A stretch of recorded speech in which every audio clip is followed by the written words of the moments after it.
You're watching The Buzz, where we hit your faves with 5 rapid fire questions. I'm Jamie Apps, and today I'm buzzing to welcome to the show DJ and music producer Sippy.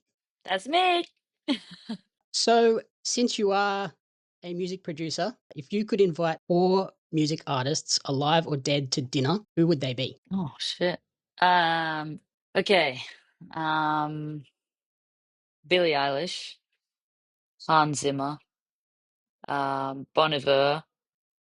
Who else would we? Probably Bon.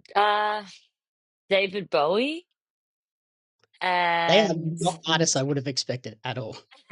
and Bob Dylan. Very nice. Not all ones you would expect. Not at all. Not when you listen to Sippy tracks and then Yeah. the artist you just picked. What? When Billy made that song using the Australian pedestrian crossing scene, were you just like, "What?" Yeah, honestly, it's funny because I heard it like before it started circulating the internet. When I first heard that song, I was like, I swear that sounds exactly like the crosswalk sound thing, like the pedestrian crossing thing. I didn't realize they sampled it themselves. I thought they just like found it somewhere else.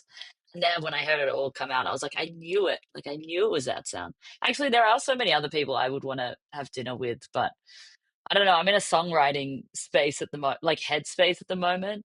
Producing headspace, I'm like, there's heaps of people, like Skrillex, Phineas, like I don't know, just like people everywhere that I'm like, oh, I want to work out how you did that. I want to ask you about that. Like, Away from music, do you have a guilty pleasure movie or TV show for when you kinda just wanna sit down and relax? there's probably a few. The one that I always go back to that I've already watched so many times, but I still go back to it. It's like my comfort show is Schitt's Creek. I don't know why, but that is my comfort, relax. I don't know. Just forget about everything else TV show. Yeah, and it's a good one, like, they're not very long episodes, are they? So it's a nice easy one to. Exactly. It's kind of like, okay, I can sit here for 20 minutes and then get back into it. You know, when I'm watching something that has like hour-long episodes, I'm like, okay, I'm strapping in because there's, like I can't be going back to work for another, hour and 20 if I'm going to watch this episode. Yeah, or like if you get back from a trip or something, you just wanna wind down before you go to sleep, you just chuck that on, and Yeah. if you Yeah. fall asleep, it doesn't matter. If you fall asleep, it's like whatever. You could be 3 episodes in by that point and be like, "Oh, well." As you are traveling around the world these days, all the time, what are the top 3 things on Sippy's rider? Oh, honestly, it's changed recently because of the amount of traveling I do, and it seems really boring, but to me, it's, like, essential. So, one of the things that I recently put on was, like, liquid IVs or, like, like the little salt like, electrolyte salt sachet things. So that, like, muesli bars.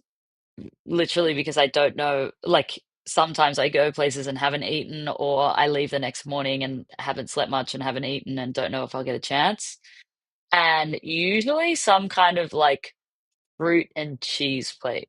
It's all like literal, like the most important are like the food things because I'm like, there's a lot of times where it's like I haven't had a chance to eat, I haven't had a chance to sleep, I haven't had a like I've drunk a little bit of water, but like whatever. So they're like probably like the 3 essentials. The other stuff is just like for fun. And with how crazy your dance moves and stuff it shows are, the electrolytes, very important. Oh my god, so important. Like sometimes I come on stage and I'm like, "Oh my god." Like sometimes it hits straight away, sometimes it takes a few hours. And then when I'm like getting to bed, I feel like I haven't had a sip of water in like 5 years just because I've like sweated it all out. But yeah, those are definitely important. And especially with like all the flying and traveling, it's yeah, it's a lot. So far in your career, what is the favorite moment or career highlight? I mean, it's hard to like think back on my whole career and think about one moment. Usually they end up being more recent, but there's one in my head at the moment, which is, or maybe two. One was like my first set that I played in the US after COVID, which was at Red Rocks, which was crazy. especially after the kind of year or years we'd had. And but the other one is, I built my own stage for my headline shows that I did at the Roxy in LA and Bowery Ballroom in New York. And it was the first time I'd like built my own stage. I kind of like did it all by hand with my own vision, with like my mates that I was like, "Hey, can you come down and help me like build this thing?" And they were in very like iconic, like rock music venues, which for me was like, this is insane. I'm on the opposite side of the world from where I was born, but like, I'm playing my own headline shows here. So, and I'm building my own stage. So I think like that show or those two shows were like really big ones for me. And then if you look to the future, is there a dream sort of festival or venue that you wanna play still that hasn't been ticked off? Yes.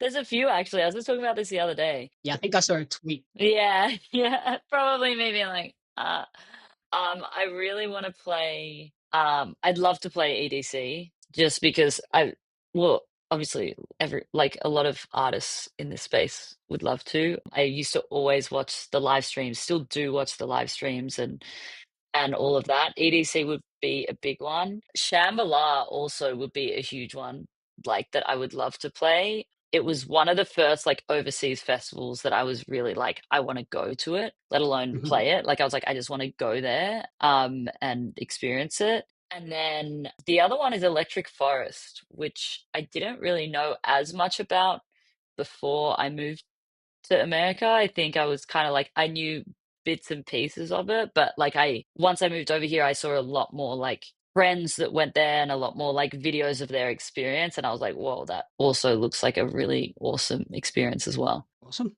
Alrighty. Thank you, Sippy, for joining me in the hive. Where is the best No place for worries. people to join your creative colony?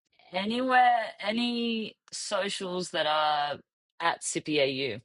Usually Instagram and TikTok, they're my 2 go-tos that I'm on board with. That was The Buzz with Sippy. If you're craving more of your faves, hit follow and listen out for The Buzz on the hive.